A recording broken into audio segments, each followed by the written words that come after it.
Thank you for joining me today on Tennis Volley Talk with Brian Danielson. Today, hey, I'm going to be doing another over-the-phone interview here.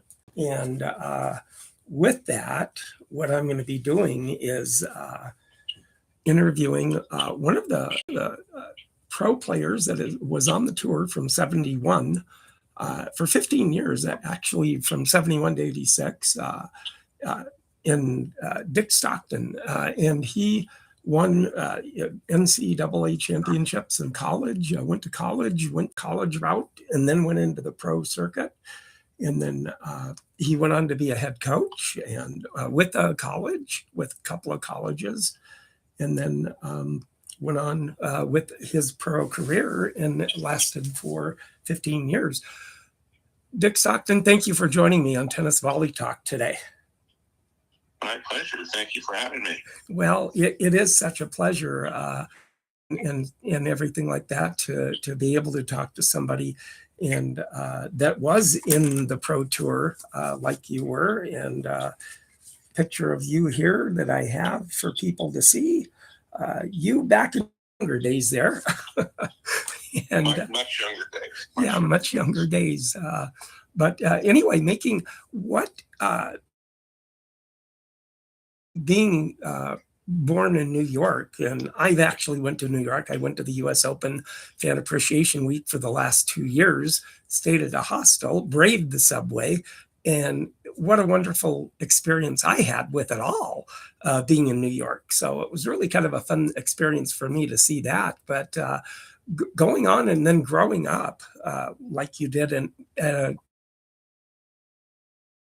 what or when did you feel that you kind of had that tennis bug in you, or did it just kind of all of a sudden hit you when you were in your early teens, or how did it happen for you whenever you said, this is it, I know what I'm going to do?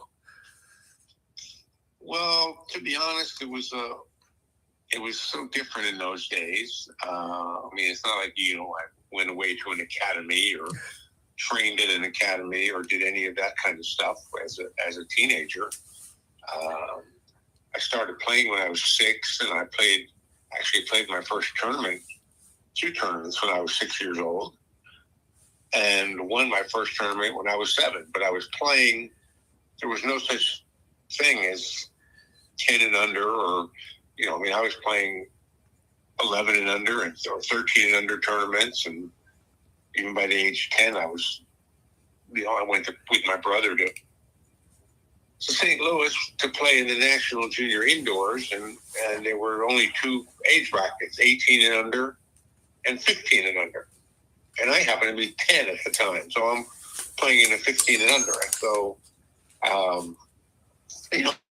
so different in those days. There was no pro game per se, unless you were on the Kramer tour, which is like 8 guys or something like that who traveled around the world. Mm-hmm.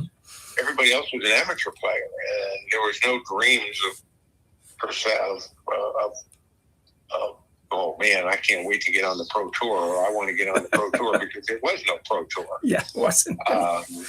Sure, I growing up in New York and sneaking into the grounds at the West Side Tennis Club to see the U.S. What was called, it wasn't the U.S. Open, it was the U.S. Nationals in those days, and so obviously you had a dream of, God, I would love to play on the grass courts here in this tournament.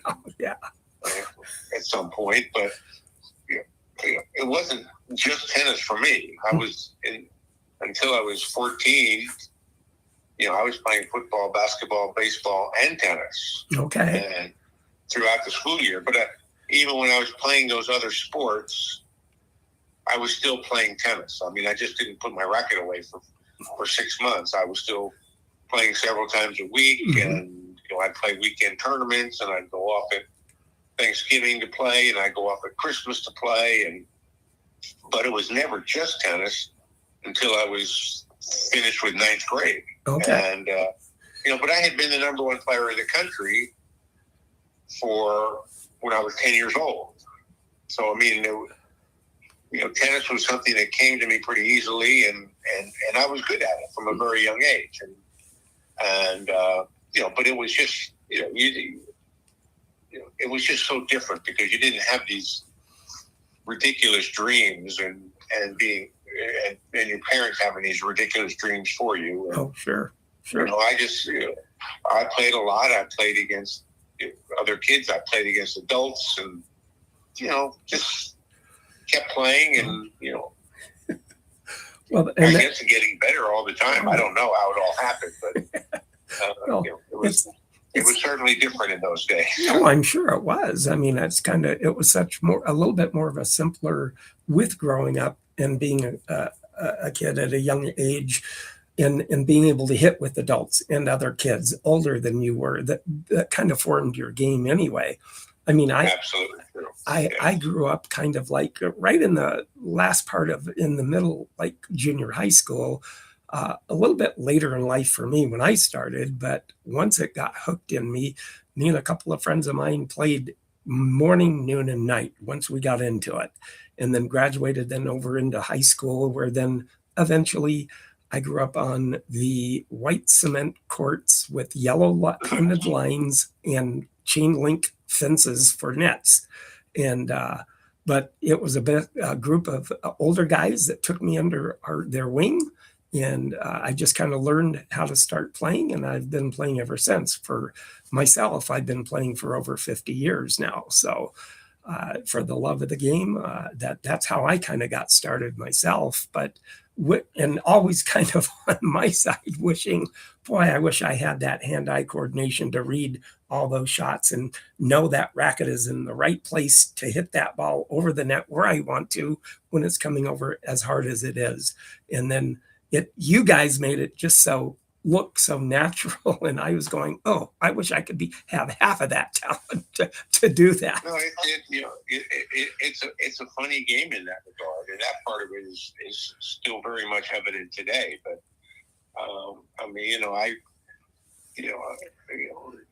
I think of even today that the ridiculous shots that I might try, and I'm thinking that I remember when I really used to be able to make this shot, and it was so low percentage, but you just develop this sense in your own mind, when the ball is coming, and you have a fraction of a second to figure it all out. Mm-hmm. But it just I could just picture in my own mind where I wanted to put the ball, and sometimes we go there, sometimes you make an error, but I mean, it's the feeling that you get when you make a shot like is pretty low percentage, but you can picture it in your mind where it's supposed to go, and so you go with it. You don't change your mind at the last fraction of a second. You just go with what your brain is telling you is something you have the ability to do, and it's a crazy game in that regard, because there's so many variables of hitting a tennis ball and where you hit it, and the tiny targets that we would try to hit in order to be successful. And sometimes you do it and sometimes you don't, obviously. But that's the game is still amazing in that regard, to see the best players in the world and the shots that they're able to make. And you think, God, I wonder if I could have ever done that. And the answer is probably no. But doesn't mean you wouldn't try it. Oh, that's true too. I mean, like the Alcarazes and Sinners nowadays, it's like, how did they even hit that shot? It's like, wow. Which is really a feat in itself with the players nowadays. Like you have the big two now, Sinner and Alcaraz, followed by with one of the three top that used to be the top three, Novak Djokovic, that still is in a lot of tournaments too. Yeah, he is. Semifinals of all the majors this year was pretty darn impressive. It is. It really is. And then you know what? Then you compare that to a name that nobody in today's world would know, which is Ken Rosewall. Oh my gosh, yes. Ken Rosewall was in the finals of the U.S. Open and Wimbledon when he was 39 years old. Yeah, 30. 30. How the heck is that possible? how is that possible? Oh, I know. And he just, one of the ones that just kept on going, and playing and just was such a marvel at his game. And It's absolutely incredible. I mean, I remember watching him as a kid when he was on the Kramer tour because he turned pro at a very young age. mm-hmm. And but he is just absolutely a master of knowing where to put the ball and being able to put it in these ridiculous spots. And because he was only about no more than 5'6.5". I mean, he's a little tiny guy. Yeah. And yet he drove you nuts. And so, I mean, I remember watching him and having the opportunity to actually play against him was just awe-inspiring. I mean, the first time I played him, it was just like, I can't. This is ridiculous. Why am I out here on the court with this guy? I'm actually hitting just, kind of get to know him a little bit. Yeah. And believe it or not, this is a true story. I mean, he is now just turned 91 last month. Oh my gosh. This man calls me on the phone. Oh my gosh. At least 4 or 5 times a year. Oh, that is so cool. Just to chat, and I'm thinking. I pick up the phone and I said, "Hello, this is Ken Rosewall calling from Australia." Oh my God! I said, I call him Muscle. I said, "Hey, Muscles, how are you?" And blah blah blah.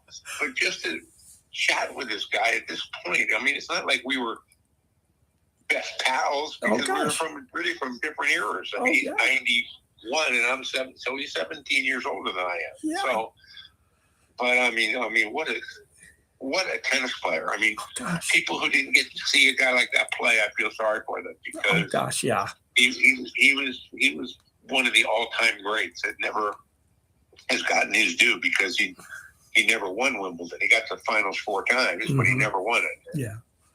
But the longevity of his career.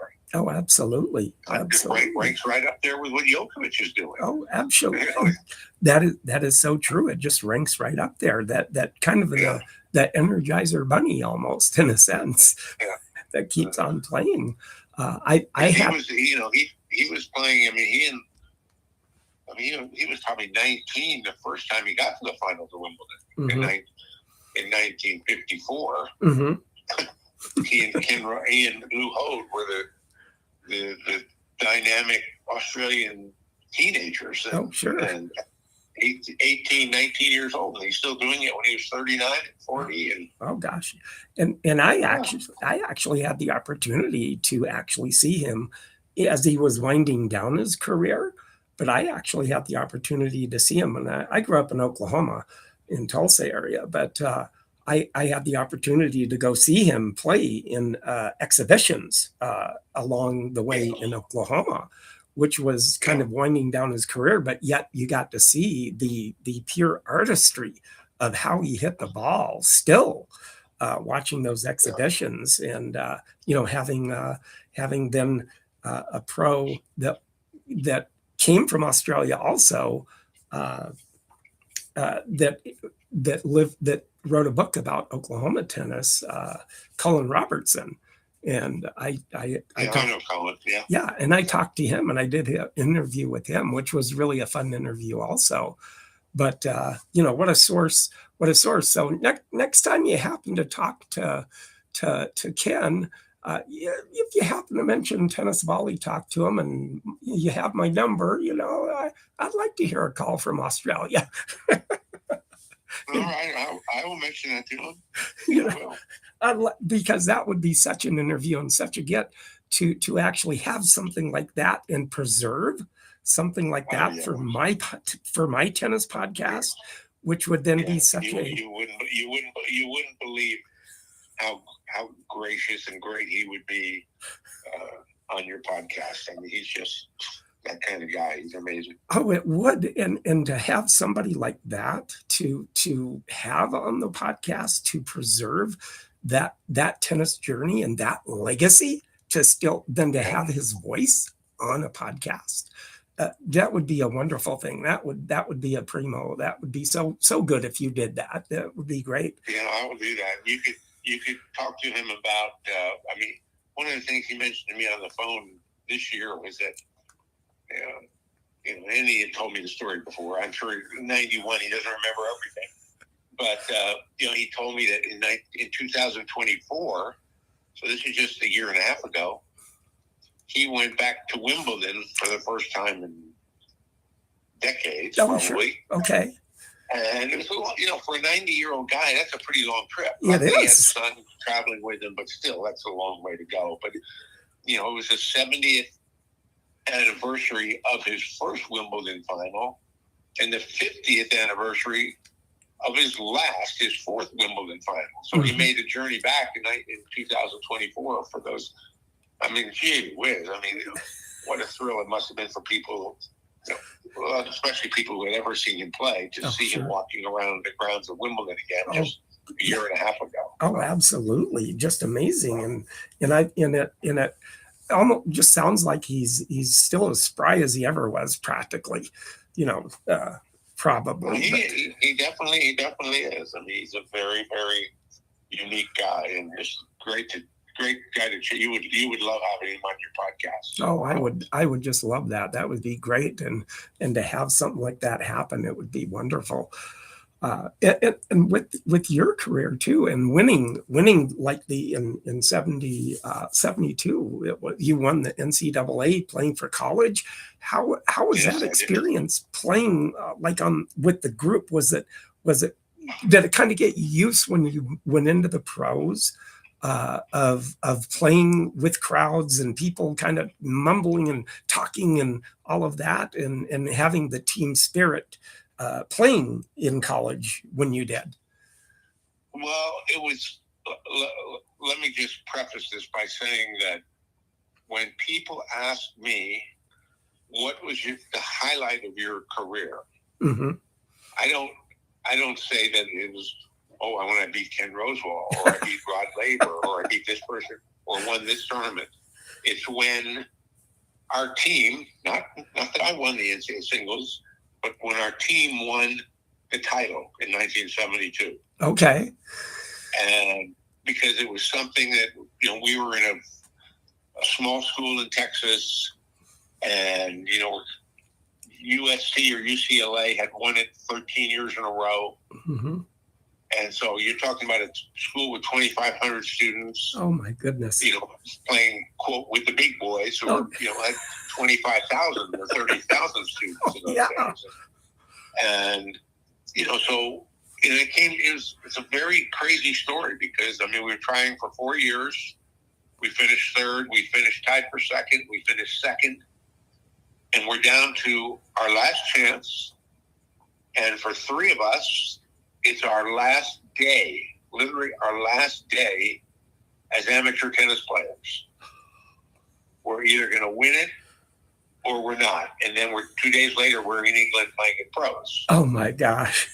And so, it was an incredible thrill. Unfortunately, because we traveled the next day to London, we didn't really get to celebrate the victory. Oh, my gosh. Our coach and one of our other players and our sports information guy all went back to Texas with the trophy. And the other three of us flew that afternoon after the finals, flew to New York, spent the night in New York. The next morning, we're on a flight to London. And on 2 days later, on the next day, we're playing as professionals the week before Wimbledon. Oh, my gosh.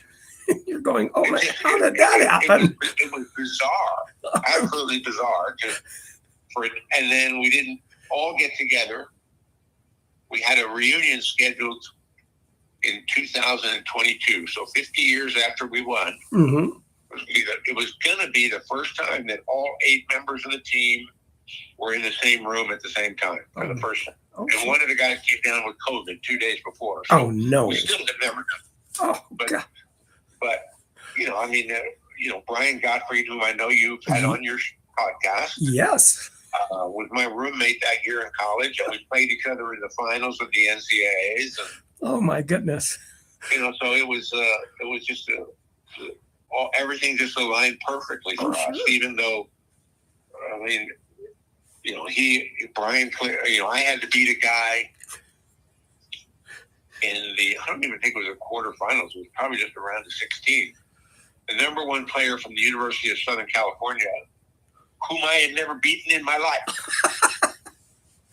And so, and the tournament was different in those days because it wasn't a, quote, team tournament. It was a knockout tournament of 156 players. Oh, my goodness. That is it was played over 6 or 7 days, 7 days, I guess. No, 6 days, but it ended on Saturday. Monday through Saturday, the semifinals of the singles and doubles were best of 5 sets. Oh, my goodness. And, so I'm playing this guy, and I'm thinking, how did this draw happen? I got to play this guy, and I'm never beating him. Oh, my God. And you got 1 point for every match you won for your team. And then at the end of the week, they added them all up, and whatever team had the most points won. Oh, my God. Well, I ended up beating the guy that day for the first time ever. Oh. And Brian had to play this guy from UCLA named Bobby Christ. He had played throughout the juniors and did not have a very good record against him. And so if we lose either one of those matches, we don't win the tournament. Oh, my goodness. Yes. That's how finite it is. One of those days.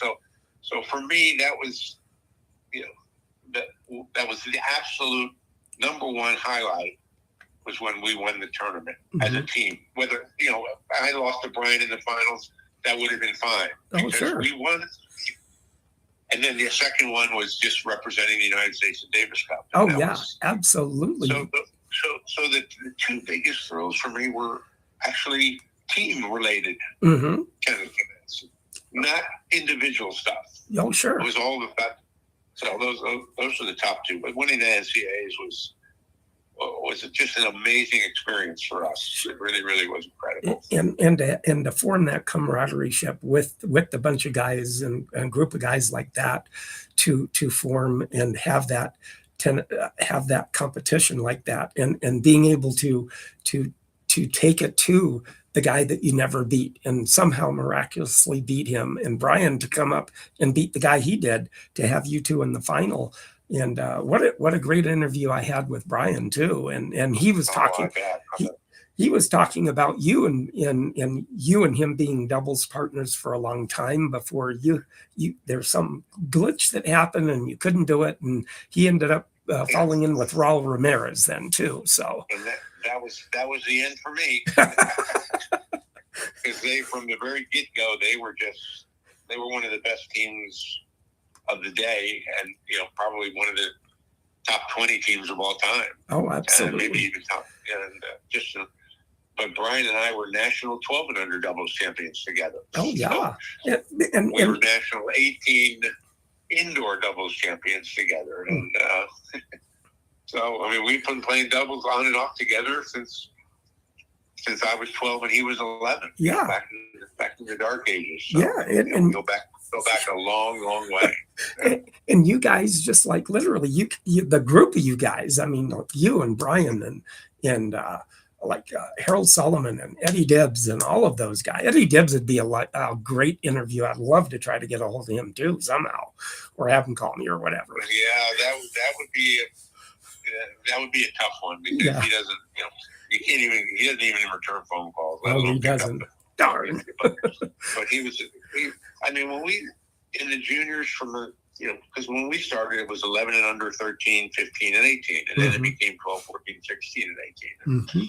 And then the list of the top ranked players in the 12 and under in 1963 was, not in any particular order, it was myself, Brian, Jimmy Connors, Harold Solomon, Eddie Dibbs, Sandy Mayer,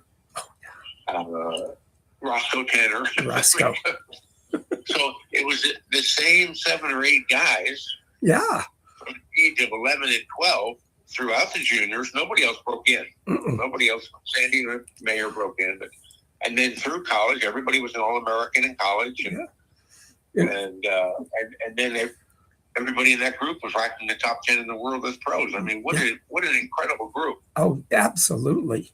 And to have that group of guys that you just played and got to play as much as you did, and just as much for us as spectators on the tape delay TV back then, that could see the majors on tape delay, but yet to be able to see those kind of players like you and Connors and Eddie Dibbs and Mayer and all of those guys to have the opportunity to see you guys back then, our formative years of growing up and seeing and getting the tennis bug in us and seeing all of that being played out through the years and through the years that I've just kept it up with everything. I've had the opportunity. I saw Borg and Vilas play in WCT in 1976, and that was a wonderful experience too, to be able to see that. And then turned around and got and saw Vitas Gerulaitis and Eddie Dibbs, where Vitas won, and I have a picture of Vitas holding the WCT trophy with his dad looking on over at him. And Vitas was such a pure volley and such a pure good player all the way around, and he was becoming such a wonderful commentator too. He really knew what he was talking about when he was commentating too. No, he was very good at it. Yes, he was. Yeah, very sad end to his life, unfortunately. Oh yeah, unfortunately for sure, it devastated everybody in the tennis world. That even players and me too. It was like I took pictures of him. I knew him. I met him and everything. So that was something too. But all of you YouTubers out there, like, subscribe, and comment on my YouTube tennis volley talk. And also, you're going to hear about the racket of the day pretty soon. And for you podcasters out there, like, subscribe if you want to take a look at the racket. Be sure and go to my tennis YouTube channel, Tennis Volley Talk also. But with that too, and after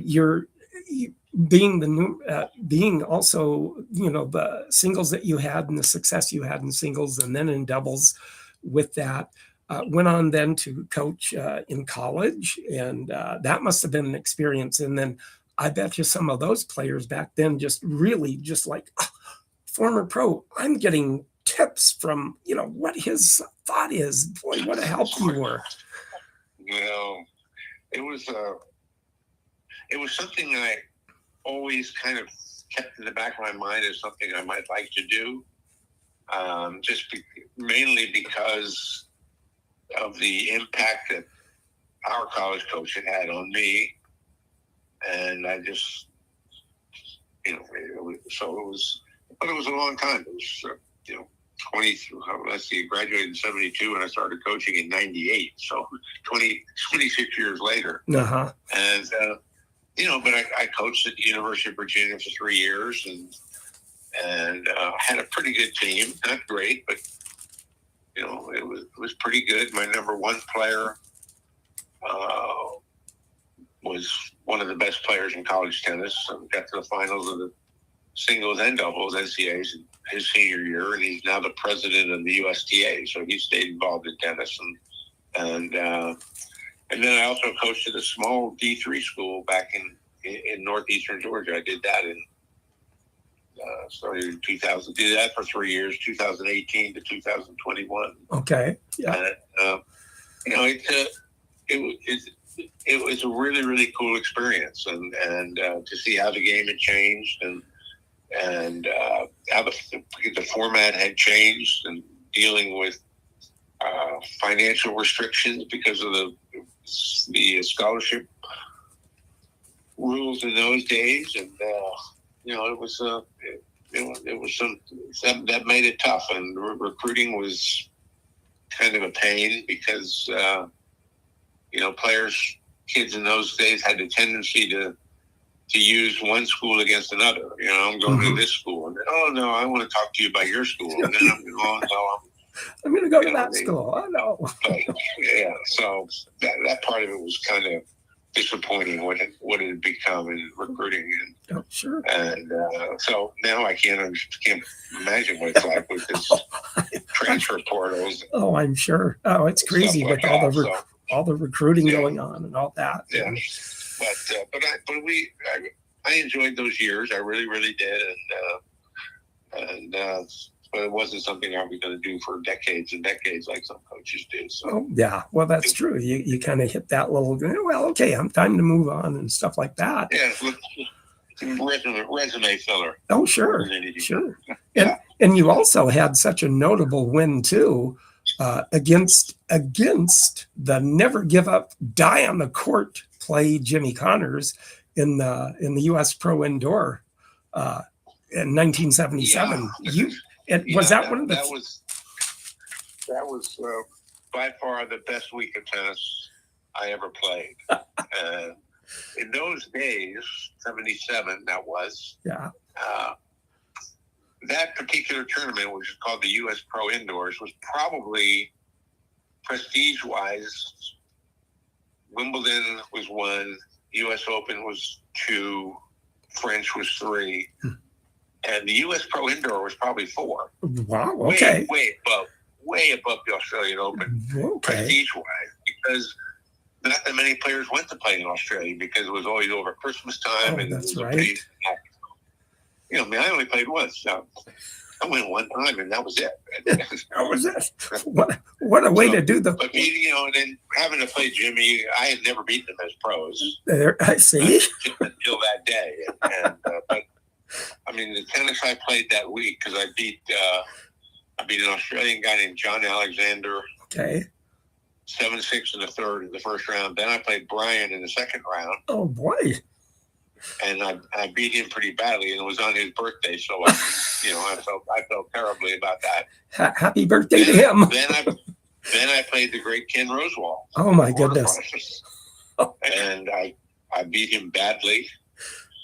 And then I beat this guy named Jeff Borowiak, whom I had hardly ever beaten in my life, and beat him in 3 straight sets in the semis, and then I beat Jimmy in 5 sets in the finals. Oh my gosh! It was just one of those weeks where almost playing with my eyes closed, because I knew I was going to put the ball anywhere I wanted to put it. Oh gosh, yeah. And, so, but to finally get Jimmy was getting to the point where you think, I'm never going to beat this guy. Oh yeah, I mean, especially with him having the die on the court attitude that he always had too. He was he and Harold Solomon were 2 guys that you hated to play, because no matter what the score was, you knew they were never going to go away. Mm-mm. No lead was safe against. Not that I ever had many leads against Jimmy, but I had some leads against Harold that I could never have a very difficult time closing the deal. But that's mental pressure that they put on you just because of their competitiveness. Jimmy's not the best player I ever saw. I mean, yes, he was ranked #1 in the world, and he deservedly so. But he's the best competitor I have ever seen in the game of tennis. And you can't. It's just hard to imagine, day in, day out, week in, week, year in, year, how competitive he was, and how he was able to dig his way out and win matches. I mean, it was really, really impressive. Oh gosh, yeah, and to have you finally beat him for the first time, that was amazing too. Yeah, it didn't happen too many times. No. Well, it never happened before that, and it didn't happen too many times after that. But it's nice to say you got him once. Well, at least once. I have a nemesis myself that I finally beat a few years back. That it was like, oh, I finally beat him! Yay! It felt so good, and stuff. But with that too, somewhere around in 83 or so, you ended up venturing over into a little small tournament called the Bank of Oklahoma Tennis Tournament in Tulsa, Oklahoma, where you actually played. And you actually played in the singles and won in 83, and you beat none other than Roscoe Tanner, blasting 135-mile-an-hour serves back then. Yeah, well, he was blasting him, but that was one of those beautiful Oklahoma days where the wind was blowing at about 100 miles an hour. So that's true. It's one of those days where Roscoe and I went back and forth. I beat him, he beat me the next week, and blah blah blah. We battled for years and years and years like that. But Yeah, I love playing in Tulsa. Actually, I started out when I was in college. I used to go up there over Memorial Day weekend and play what was called the Tulsa Tennis Club Invitational. Oh yes, on the clay yes. court on the clay court at Tulsa Tennis Club. Mm-hmm. And Yeah. I played there for years, and then that tournament died, and then Jack Dimer was a partner at Shadow Mountain, and he started a tournament out there. It was first few years it was actually part of the tour, and then it turned into just a special event with eight players or something like that. Mm-hmm. Oh yeah, it did, and that was so amazing in itself too, because it was so wonderful. Because I've had the great opportunity also to interview Jack Dimer too on my podcast, which was really a fun thing to do too. And he was a great guy, and he became a very, very good friend. So he used to always get me up there for the BOK event. Of course. And it was always fun to watch you guys, because it was such a intimate little court setting and so close to you guys playing and everything. Yeah. No matter what seat you had, you could see you really good hitting the ball anyway. You could see it, and you could hear the things that were being said, which sometimes was embarrassing. Well, that's true. But yeah, you had a picture. The first picture I showed was you giving the acceptance speech, but then you also, and then Roscoe Tanner here, you actually then will see this if you watch this interview here, but on that, you'll see the picture coming up here of you and Roscoe giving that there. And then you guys you played doubles with Roscoe, and you played Stan Smith and Hank Pfister, I think they ended up beating you guys. They beat us. It was a best of 5 set match. Actually, they beat us in 4 sets. 4 sets, yeah. Yeah. And you hitting with their Roscoe, and then a picture there of Stan Smith and Hank Pfister accepting the check there, and then of course a picture of you coming in, and you were such a good volleyer you were. But yeah, you may have missed this volley because I was taking a picture, and you probably saw me taking the picture anyway. Who knows? You probably missed it. Yeah. But who knows? I don't know. But with that, it was, being able to, and me growing up in Tulsa, and one of the guys that also strung Jimmy Connor's rackets too was an owner of a tennis shop, Cliff Price, which I interviewed too. And he strung a lot of the tennis rackets, I think, for the pros back then, whenever they came through. He was always a stringer at the tournament. Yeah, and I've known Cliff for like 40 years, and just be able to have him on as an interview, it was just amazing in itself too, with that. And like I said, you podcasters out there, just know that you're going to see the racket of the day, and then you YouTubers, like, subscribe, comment. You podcasters, like, subscribe, comment on my tennis volley talk on YouTube. With that, then also with that too, you were then actually kind of inducted into some Hall of Fames, 2 of them actually, the Collegiate Hall of Fame, and then also the Texas Hall of Fame. Which was really probably a very good moment within getting those awards too. Yeah, no, that was Brian and I got inducted into the Intercollegiate Tennis Hall of Fame at the same time, so that was fun for us to go together to the ceremony, and then the Texas Hall of Fame was a big deal. It used to be a huge production that they had in the Dallas area. Mm-hmm. They do it in Waco now, so it's probably not quite as extensive. But it's a tremendous honor to be to receive a accolade like that. Hall of Fame. Oh, absolutely. And did you know if you wanted to have a taste of red clay, you can always go. And I don't know if you know, but there's a guy that built his own red clay tennis court in Mason, Texas.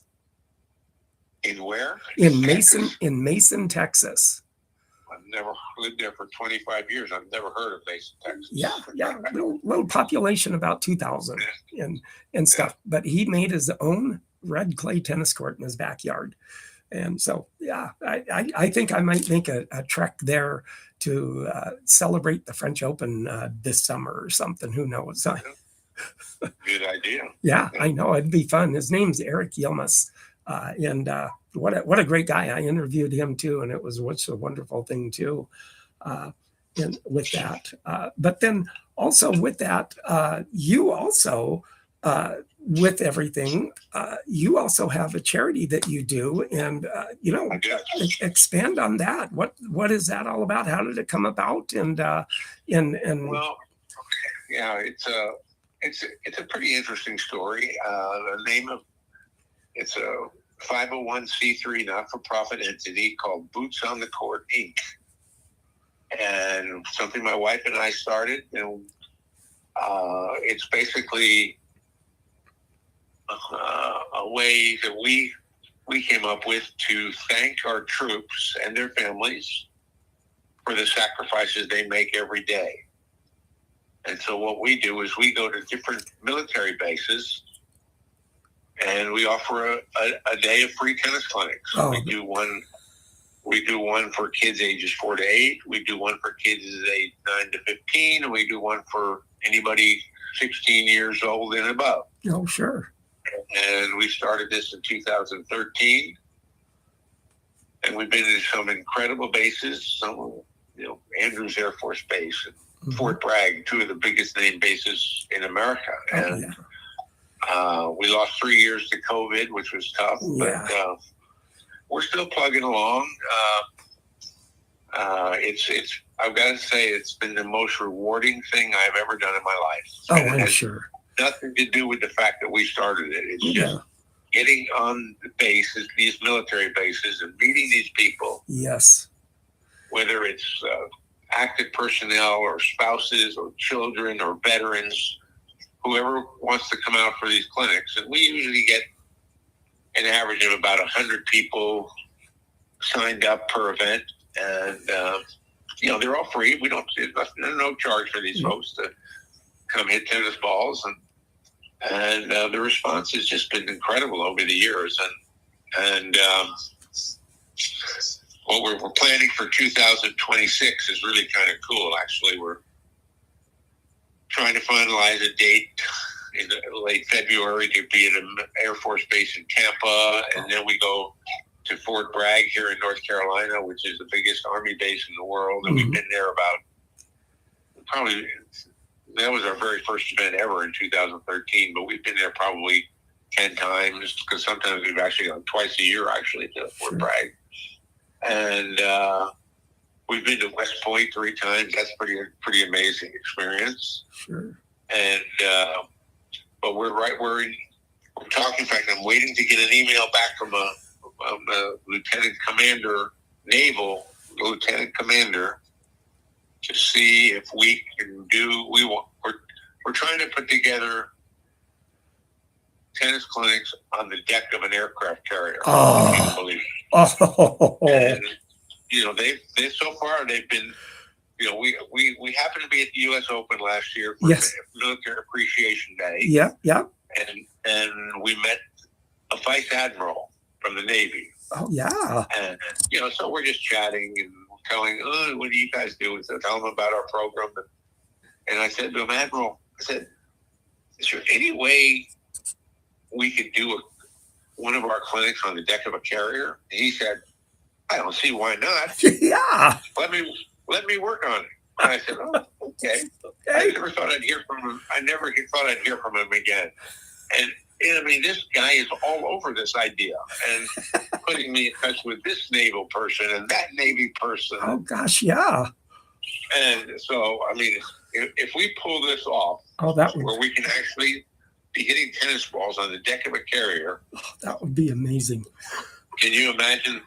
The publicity we're going to get out of it might be what we've been looking for the last 15 years, in hopes that we can get some corporate partners involved with our program. Oh, absolutely.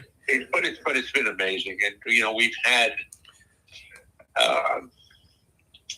we've had the likes of Stan Smith, Eddie Dibbs, Tim Wilkinson, Brian Godfrey, Andrea Yeager, and others who have donated their time to come and be part of this program. Mm-hmm.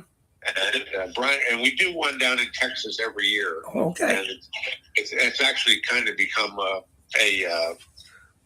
mini reunion for our 72 team, because we have 5 guys from the team come and work this event. Okay. And it was about maybe 9 or 10 years ago we were doing it there, and it's also tied in. Brian and I go to a tennis fantasy camp. Mm-hmm. It starts the next day after our event, so it works out perfectly timing wise. So I was always calling Brian. I was trying to get him to come to an event. For one reason or another, he could never do it. Finally, because of this fantasy camp, I knew he was going to be in Texas anyway. So I said, "Hey, we're going to do one the day before fantasy camp starts. Are you interested?" And he said, I think it was kind of a reluctant yes, but he said, "Yes, I'll do it." So he came, and after the event, he pulled me over. So just a private conversation, and he said to me, "You've been bugging me and bugging me and bugging me for years to come and do one of these events with you." And he said, "And now I get it." Yes. Yeah. You get it. You get the satisfaction. Like when I told him about the possible thing on the aircraft carrier. Oh gosh. He said, "Count me in. I'll be there for that." Oh, absolutely. It's been amazing, and very few people. We don't do it for any kind of publicity. Very few people even know about it. Oh my gosh! And but it's really something worthwhile. I'm glad we started it, because somebody should have been doing this for years. We looked into it and found out that nobody was doing this with the military. I thought, this is ridiculous. This is the easiest gig in the world. Of course. Every base has tennis courts. Yeah. So what's the big deal? We get all these mini rackets, and we get balls, and we get this, that, and the other. And we've been driving this truck for 13 years now to the events. Yeah. And it's been absolutely amazing. And like I said, if we get on this carrier, oh gosh, that will be. Watch out! That would be amazing. I told my wife that she said, "Oh, that sounds so great." I said, "Well, guess you want the good news or the bad news?" And she said, "Well, I think I know the good news. What's the bad news?" I said, "Well, any balls that go overboard, you got to go get them." Yeah, you got to get them. That's right. Don't hit a heavy overhead, because it might go into the sea. We can't lose tennis balls just because we're in a carrier in the middle of the Atlantic Ocean. Come on. That's right. I know. Oh my God. Anyway, that's what we do. And, oh gosh, and it's funny we're having this chat right now, because I was working on a grant. I'm on the computer trying to get a grant for some money, and so just literally right now. So anyway, that is so amazing in itself, and I just wish that I was a part of the military, but unfortunately I grew up with, I don't know, I kind of went through some things, and they wouldn't have accepted me anyway. But I do have a gal that's a friend of mine that she's a military person, so maybe I could come with her and show her a tennis event, and I can come as a guest or something. Who knows? I don't know. Absolutely. Come on. Wherever you guys might be, I can come in there as a guest with her or something. Yeah, sure. But you military people out there, just think of that with any of you tennis players out there that are that are military people. Think of that what a great event to attend to any military event close to you that you may hear about this. Is such a wonderful way to get into the game of tennis too, and to get your kids into the game of tennis also with that also. So that's really nice in itself too, with having that. But what a pleasure to actually be able to have the chance and to have this interview with you, and giving me the chance to try to grow my podcast to, I'm in my third year, and it's been on my own, and getting the people that I've been able to talk to has just been such a good cultivating and learning how to cultivate and to have them get back to me and want to do the podcast. So that's that. I encourage you to watch my podcast on YouTube, Tennis Volley Talk, because, everybody, to see, what, and you'll see a portion of my 250 tennis rackets in the background too, with my tennis podcast. But with this right now, what I'm gonna do here is actually I'm gonna pull up here. I got the racket of the week that I do, and what it is, it's a Regent racket. In the Regent racket, it was the company was founded in about World War II, about 1945, by Irving Lawner for about $100, and he built this in the U.S. market by importing affordable rackets from Asia, actually, in the 60s, in Japan and Taiwan and Pakistan. So some of the ones that you see that are Regent rackets that are from Pakistan and stuff back then in the early days in the 60s, 50s, 60s, could be from that era also, and all wood types of rackets too. They also endorsed the likes of Don Budge, which was the endorsee on this racket here. This racket's still a really good racket. Regent, still very straight. The string job in it, the original, probably the factory string job that it still has in it, with the strings on the top and bottom of the main strings, which were really kind of used for dampeners back then in the day. This racket here is probably, I would say, probably 50s, 60s range in that era, of that era. Also, of being in that with that era too, and then also. They did endorse the racket also with a woman's name, Ellen Renwall, and Irving's daughter name. They spelled it backwards just to boost the sales of the time for Regent rackets too. And they're also sought after by collectors nowadays and stuff of that nature too. And of course, then we have. With that, we have the endorsed person then, of course, we have Don Budge. And, with Don Budge back then in the day, he lived a good long life with tennis, too. He lived to be 84, which is a good run for somebody within the tennis, too. And he played, about 649 matches, 649, 297, which was about 68% of what he did. Won Wimbledon in 38, and French 38, and Wimbledon in 37 and 38, and then U.S. Open in 37 and 38 too, which was phenomenal in that day. He was the first one that actually won the Grand Slam in tennis too. And he was also known for the man to actually win the Triple Crown, which was the singles and mixed doubles and doubles in the same tournament in 1938. So he had a very good, rich tennis career in his own right. So that's the racket of the week, everybody. So like, subscribe, and comment if you guys want to look at it. You see it right here.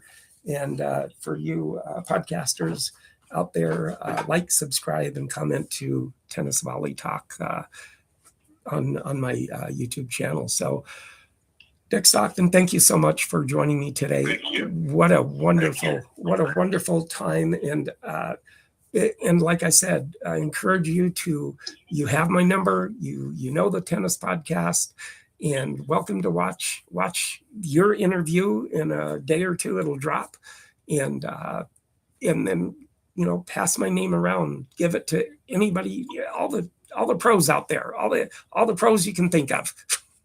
All right, I'll do it. And even Ken Rosewall, that'd work great. Don't worry, I got a note to write down on my paper right here in front of me now. to contact him about Tennis Volley Talks. Oh, well, I thank you so much, and you have a great day, and thank you again for the interview.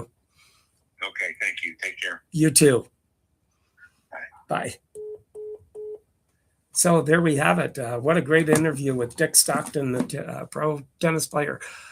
What a great interview to have with somebody like that. So anyway, everybody out there, you still playing outside in the southern states, keep it up.